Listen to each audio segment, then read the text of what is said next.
Alors historiquement, nos légumes, en fait, ils étaient envoyés directement en Bretagne pour être transformés dans un outil un peu similaire à la légumerie. On s'est très vite rendu compte que ça ne collait pas avec notre idée du circuit court, du taux local. Ça n'allait pas vraiment dans les idées de la coopérative. Donc c'est ce qui a motivé la construction de la légumerie, et en plus ça permet de réindustrialiser la région, ce qui est vraiment vital pour faire évoluer notre modèle alimentaire actuel.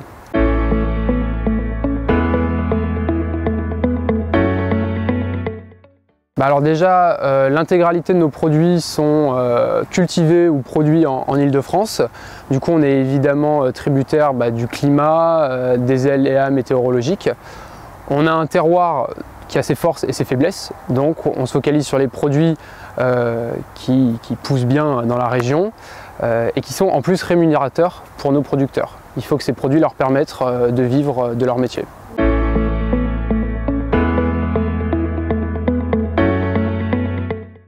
Par rapport à notre système, nos produits ont quand même pas mal d'avantages.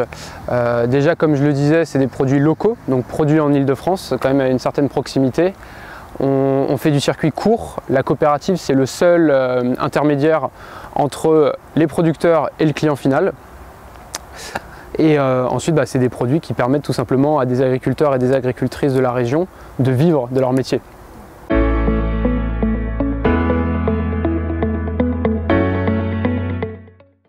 Alors pour intégrer du bio, pour moi il faut déjà être souple, il faut faire preuve de souplesse. L'agriculture bio est encore plus dépendante des aléas climatiques que la conventionnelle, et du coup avec les épisodes actuels on se retrouve souvent avec des produits qui ne sont pas disponibles aux périodes où on comptait les voir.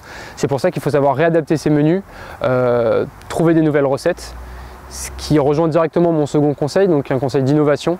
Il faut savoir innover pour surmonter ces crises, et en plus pour garder l'intérêt des convives et leur refaire découvrir des légumes qui ont un peu disparu de nos assiettes.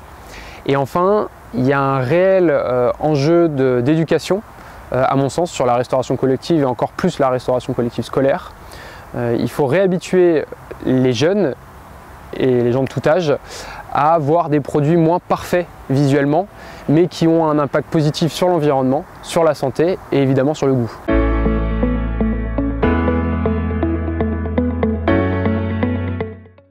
Alors au niveau de la légumerie, donc nos biodéchets sont valorisés en méthanisation pour faire de l'énergie au lieu d'être jetés et d'être brûlés comme la plupart des autres déchets.